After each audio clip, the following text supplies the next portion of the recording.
cigars. Spurgeon did love smoking cigars. This was also very controversial in his own life. Spurgeon once said, "I cultivate my flowers, but I burn my weeds." And so the reaction, of course, to this habit that Spurgeon had was multifarious. Some people supported Spurgeon, some people criticized Spurgeon. A man by the name of James Clark criticized Spurgeon. He was actually a friend of Spurgeon's. Also, W. Hutchings wrote a scathing personal letter to Spurgeon, claiming that this was a dirty habit and smoking cigars would lead to other terrible sins. And so people had different opinions about that. On September the 20th in 1874, Spurgeon invited one of his friends from Boston, a man by the name of George F. Pentecost, to say a few words after his own sermon in his church. And Spurgeon actually cut his sermon short for Brother Pentecost to say a few words. Well, George Pentecost used that time to rail against the evils of smoking tobacco. And after he got through with his rant, Spurgeon took to the platform and basically said, notwithstanding Brother Pentecost's comments, notwithstanding what Brother Pentecost said, I am going to go home tonight and smoke a cigar for the glory of God before I go to bed. Well, dear friends, you know that some men can do to the glory of God what to other men would be sin. And I intend to smoke a good cigar to the glory of God before I go to bed tonight. And then he said, if anyone can show me in the scriptures where thou shalt not smoke is, I will faithfully keep that law. And so for Spurgeon, smoking tobacco was not a sin. He could not find it prohibited in Scripture. According to 1 Corinthians 8:13, he did say that it could be a stumbling block for others, and in that sense it could be a sin, but thou shalt not smoke was never in Scripture. And so Spurgeon allowed this issue to be a test of Christian freedom, not a test of fellowship. The expression smoking to the glory of God standing alone has an ill sound, and I do not justify it. But in the sense in which I employed it, I still stand to it. No Christian should do anything in which he cannot glorify God, and this may be done according to Scripture in eating and drinking and the common actions of life.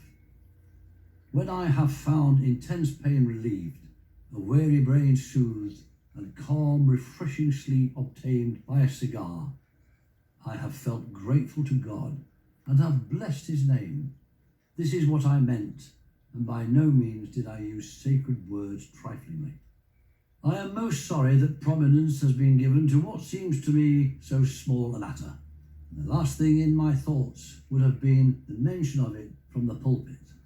But I was placed in such a position that I must either by my silence plead guilty to living in sin, or else bring down upon my unfortunate self the fierce rebukes of the anti-tobacco advocates by speaking out honestly.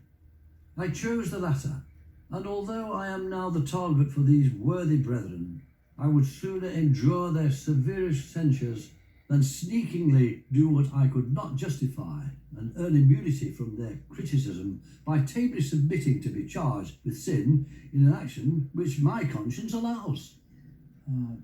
So the question is, how did Spurgeon handle controversy?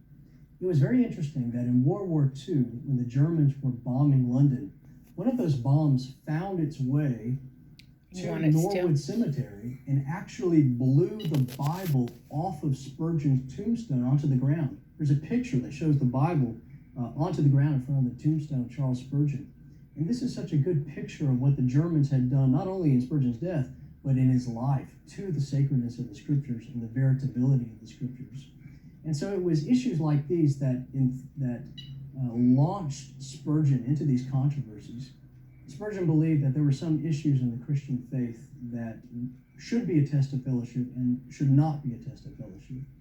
And some of these issues that should be a test of fellowship, at least for Spurgeon, was the deity of Christ, the hypostatic union, the integrity of the Trinity, the importance of sin, these kinds of things were worth going into controversy for Charles Spurgeon. And on these issues, he would not budge even an inch.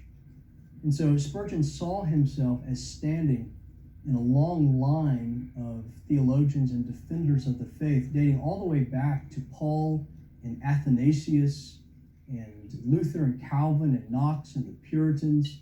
And so to really understand Spurgeon's stance toward controversy, you have to understand that he's participating in a tradition that was older than he was, that was bigger than he was.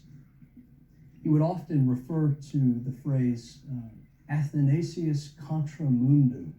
And in many ways, it could be said about Spurgeon against the world. This came to define many parts of his ministry. Controversy had a polemic effect on the presentation of Spurgeon's gospel. It put him in an embattled position. And so he's forced to maintain his integrity, which he did. In my opinion, he did very well in the downgrade controversy, particularly between his correspondence with Samuel Booth and others. But he didn't want to abandon his convictions. He was willing to let go of his friends and his reputation and even his sermon sales in order to maintain his biblical integrity.